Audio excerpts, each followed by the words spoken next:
बिस्मिल्लाहिर्रहमानिर्रहीम। भाइयों, आज मैं आपको कुछ कहने के लिए आया हूँ जो कि हमारे गांव के लिए बहुत ही इम्पोर्टेंट है और मैं सभी नौजवान लड़कों को और सभी साथियों को ये बताना चाहता हूँ कि हमारे गांव में अब तक 2010 से लेकर 2025 तक कितना पैसा आया और कौन से साल में कितना कितना कब कब आया, मैं आपको डिटेल से बताता हूँ। ये सारा डाटा मैंने गवर्नमेंट की वेबसाइट से ही निकाला है। अब मैं आपको ईयर वाइज दिखा देता हूँ, आप देख लीजिए। ये मैंने गवर्नमेंट की साइट से ही निकाल लिया। गवर्नमेंट की साइट है ई ग्राम स्वराज, उससे सारा डाटा निकाला है। अब हम आपको बताते हैं 2010 में कितना पैसा आया। 2010 में हमारे गांव में 8,95,796 रुपये आए। 2011 में हमारे गांव में 9,38,559 रुपये आए।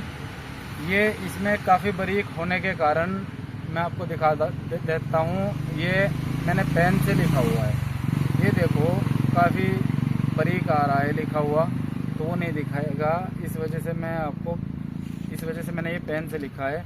तो आप ये एक फिगर देख लीजिए।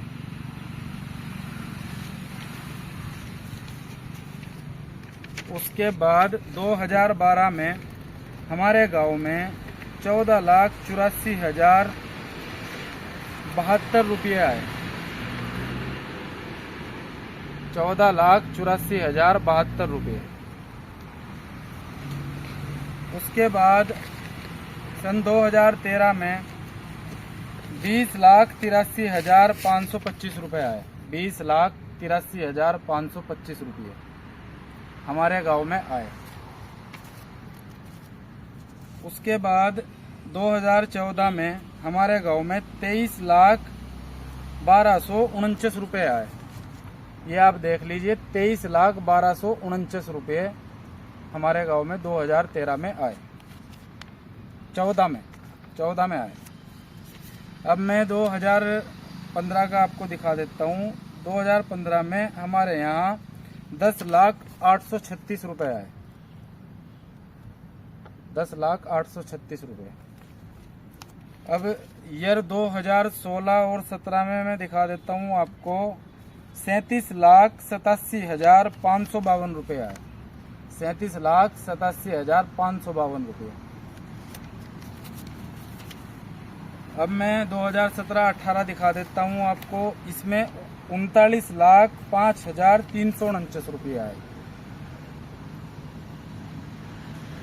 अब मैं आपको 2018-19 का दिखा देता हूँ, जिसमें 57,52,524 रुपये आए। ये देख लीजिए आप, ये अमाउंट काफ़ी बड़ा अमाउंट होता है। अब मैं आपको 2019-20 का बता देता हूँ। 19-20 में 52,65,508 रुपये आए। ये देख लीजिए।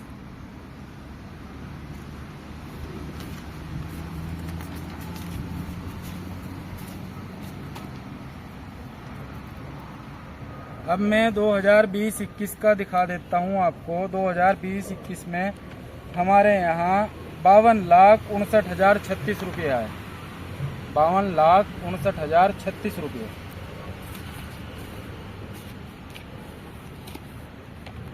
अब मैं 2021-22 का आपको दिखा देता हूँ।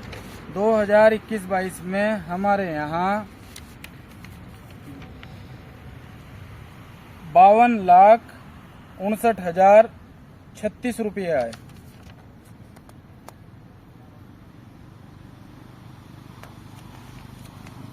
अब मैं 2022-23 का दिखा देता हूँ आपको। 2022-23 में हमारे यहाँ 49,94,743 रुपये आए। ये देख लीजिए आप, ये सारा डाटा हमने गवर्नमेंट साइट से ही निकाला हुआ है। तो अब मैं आपको 2023-24 का डाटा दिखाता हूँ। 2023-24 में हमारे यहाँ 76,92,684 रुपये आए। ये देख लीजिए।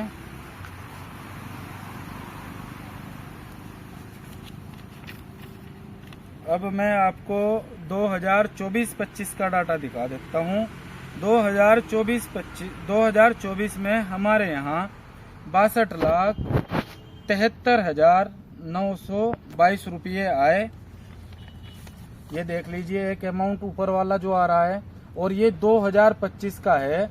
2025 में अब तक जो साल चल रहा है, इसमें 16,51,850 रुपये आए हैं। अब मैं एक आपको टोटल फिगर भी दिखा देता हूँ, जो मैंने आपको एक टोटल अमाउंट भी दिखा देता हूँ, जो 2010 से लेके 2025 तक हमारे बुड्ढा खेड़ा में आया हुआ पैसा है। अब मैं आपको एक बार और रिपीट करता हूँ। 2010 में 8,95,796 रुपये, 2011 में 9,30,559 रुपये, 2012-13 में 14,84,871 रुपये, 2013-14 में 20,83,525 रुपये, 2014-15 में 23,12,49 रुपये। ये 2010 से लेकर 2015 तक 77,04,000 रुपये टोटल आए। अब मैं आपको दिखा देता हूँ 2015 से 2020-21 तक का। 2015 में 1,08,36 रुपये आए। 2016 में 37,87,552 रुपये आए। 2017-18 में 39,15,349 रुपये आए। और जी 2018-19 में 57,52,524 रुपये आए। 2019 में 52,65,500 रुपये आए। और जी 2020-21 में 52,59,036 रुपये आए। अब ये 2015 से 2020-21 तक का कंप्लीट हो गया है। अब मैं दिखाता हूँ आपको 2021 से 2025 तक का, जिसमें 2021-22 में 52,59,036 रुपये आए। उसके बाद 2022 में 2022-23 में 49,94,743 रुपये आए। 2023-24 में 76,92,684 रुपये आए। 2024 में 62,73,922 रुपये आए। 2025 में 16,91,850 रुपये आए, जो कि काफ़ी बड़ा अमाउंट होता है। अब मैं 2010 से लेकर 25 तक जो अमाउंट आया है टोटल, वो करीब 5,76,97,026 रुपये बनता है। बाकी आप सभी इसमें अगर कुछ गड़बड़ हुई होगी तो ई ग्राम स्वराज गवर्नमेंट वेबसाइट है, आप उसमें चेक कर सकते हो। अब मेरा एक सवाल आपसे और है मेरे भाइयों, हमारे गांव में जब ये इतना पैसा आया है तो फिर तो गांव की ऐसी ख़राब हालत होनी ना चाहिए मेरे भाइयों। जो ख़राब हालत गांव की पड़ी है, गंदगी है चारों तरफ, देख लो, सफाई नहीं होती है गांव की, कुछ भी काम धंधा नहीं है, लोग परेशान हैं, बीमारियां हैं, एजुकेशन शिक्षा कोई ऐसी चीज़ है ही नहीं यार। अब पढ़े लिखे जो लोग हैं, उनसे मेरा एक सवाल है। चलो मैं तो गलत बंदा हूँ, मान ली मैंने बात। हमारे गांव में ना तो कोई हॉस्पिटल है जिससे गरीब लोगों का इलाज हो सके। एक अस्पताल था जिससे बेचारे लोग फ़ायदा उठा देते थे होम्योपैथिक का, वो भी इनकी वजह से यहाँ से जाता रहा। तो भाई अब ऐसे लोगों के हाथ में कमान दोगे तो ये आपका खाते ही रहेंगे। अब दूसरा मुद्दा आता है आपकी शिक्षा का। लड़कियां 10th करने के बाद बहुत सारी लड़कियों की इच्छाएं होती है कि वो पढ़ें, लेकिन वो बैठ जाती हैं बेचारी अपने मन को मार कर के घर वाले अब शहर या अदर किसी जगह पे बाहर नहीं भेजेंगे पढ़ने के। ये तो गांव था, यहाँ पे भेज दिया है, लेकिन बहुत सारों के घर वाले ऐसे होते हैं जो बाहर नहीं भेजते पढ़ने के लिए, तो इसमें काफ़ी समस्याएं पेश आती हैं लड़कियों को। और ना कोई यहाँ पे 12वीं का कॉलेज है, ना कोई डिग्री कॉलेज है। तो भाई हमारी पूरी कोशिश रहेगी इंशाअल्लाह अगले साल तक हम इसको 12वीं तक तो करा ही देंगे। और इंशाअल्लाह अगर हमारे हाथ में आपने ताकत दी तो डिग्री कॉलेज भी इंशाअल्लाह जल्दी होगा यहाँ पे। जैसे कि हमारे यहाँ पे 5.25 करोड़ रुपए आए हैं 2010 से लेकर 2025 तक। तो यही सोचते हुए, जब इतना पैसा आता है तो यही सोचते हुए मैंने अपने जो विलेज डेवलपमेंट प्लान बनाए हैं मैं कुछ आपको बता देता हूँ ताकि आप लोग भी आसानी से समझ सकें। भाई सबसे पहले हम गांव को गंदगी से निजात दिलाएंगे, घर घर डस्टबिन लगाएंगे और साफ पानी के लिए फिल्टर प्लांट भी हम लगवाएंगे। ठीक है भाइयों। उसके बाद गांव की टूटी सड़कों को सही करेंगे और खेतों तक जाने वाली जो सड़कें हैं, कच्ची सड़कें, उनको भी हम मनरेगा से रिपेयर करा के ऐसी करेंगे जिससे लोग अपना ट्रैक्टर ट्राली या कोई भी साधन आसानी से ले जा सकें। दूसरा, हम गांव में ज़्यादा से ज़्यादा पेड़ लगाएंगे ताकि ग्रीनरी मेंटेन हो सके और गांव को टेम्परेचर कंट्रोल कर सकें, जिससे कि बहुत ज़्यादा गर्मी में लोगों को गर्मी का सामना ना करना पड़े। और हम कुछ पौधे ऐसे लगाएंगे जो हम फ्रूट के पौधे लगाएंगे, जिससे फ्रूट के पौधे हवा के साथ साथ हमें फ्रूट भी दें। अब हमारा अगला पॉइंट है, जिनके घर कच्चे हैं उन्हें प्रधानमंत्री आवास योजना से पक्के मकान दिलवाएंगे, जो कि मैंने पिछली बार भी काफ़ी लोगों के लिए मकान अप्लाई किए थे। जब मेरी वाइफ पंचायत सहायक थी तब मैंने उसको बोलकर बहुत सारे मकान पास कराए थे, तो और बहुत सारे लोगों के उनमें से आ भी गए हैं। ठीक है भाइयों। अब हमारी बेटियों और बेटों की तालीम पर पूरा ध्यान देंगे, दुनियावी तालीम भी और दीन की तालीम भी। नौजवानों को कंपटीशन के लिए रेडी करेंगे, आर्मी के कंपटीशन हो, पुलिस के कंपटीशन हो या कोई अदर कंपटीशन हो, हेल्थ का, स्पोर्ट्स का, उनके लिए हम नई जनरेशन है जो उसको प्रिपेयर करेंगे ताकि वो थोड़ा मोबाइलों से दूर होके बाहर की ज़िंदगी भी इंजॉय कर सकें। उसके बाद गांव में डिग्री कॉलेज के लिए हम अपनी भरपूर कोशिश करेंगे। इंशाअल्लाह मैं अगर जिंदा रहा तो मैं पूरी ताकत लगा दूंगा कि मेरे गांव में डिग्री कॉलेज होना चाहिए ताकि बच्चों के माइंड विकसित हो सकें। और नहीं तो भाइयों, एजुकेशन की वजह से आप देख रहे हैं कि कितने बुरे हाल हैं। ये एजुकेशन ना होने के कारण ही है कि जो लोग सत्ता में हैं वो सारा पैसा खा जाते हैं और कोई विकास नहीं मिल पाता लोगों को।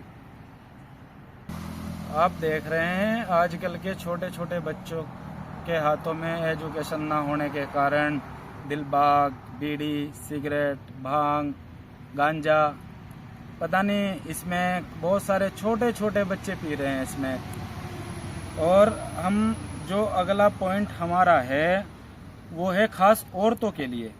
औरतों के लिए जो नई लड़कियां हैं इनको सिलाई नहीं आती है, बहुत कम लड़कियों को सिलाई आती है। हम इनके लिए सिलाई सेंटर खोलेंगे, मेकअप और फूड इंस्टीट्यूट हम दोनों ये भी खोलेंगे ताकि महिलाएं भी आत्मनिर्भर बन सकें।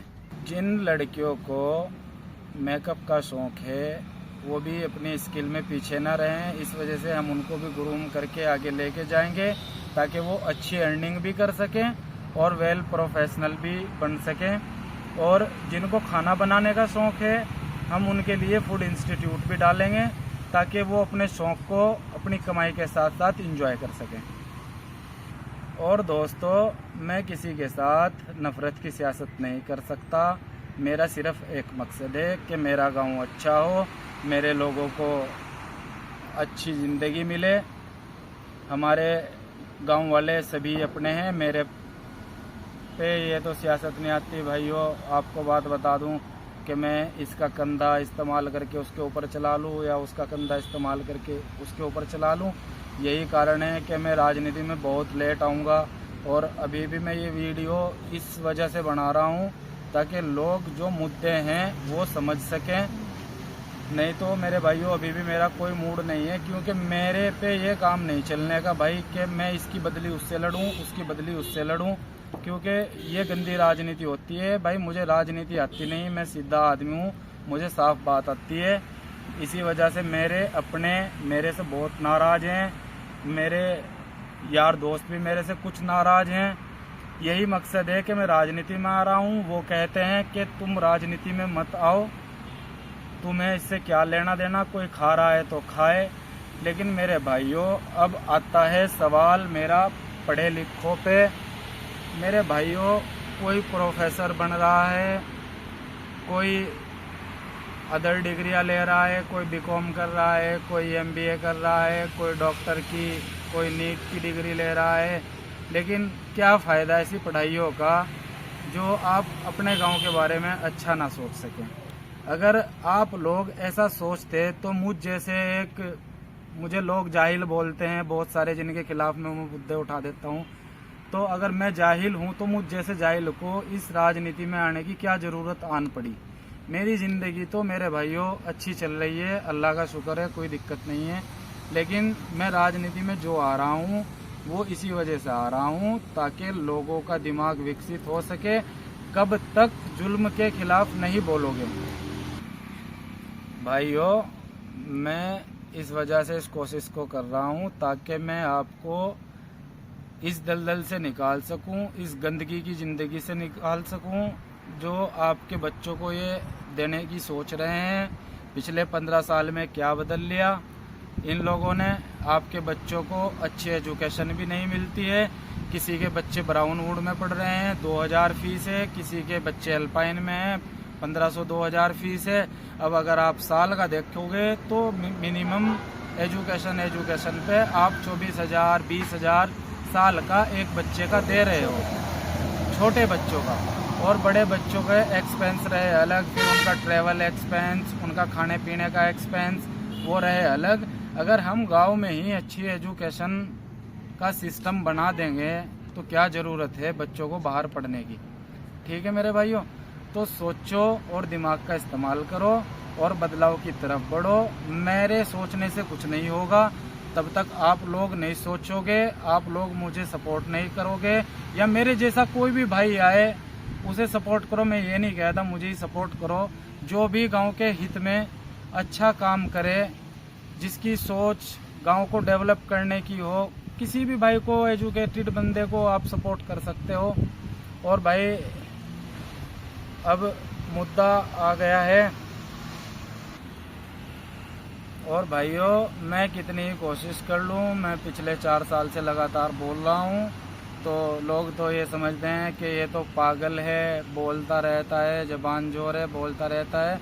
लेकिन इस दलदल से निकलने की कोशिश आपको भी करनी पड़ेगी।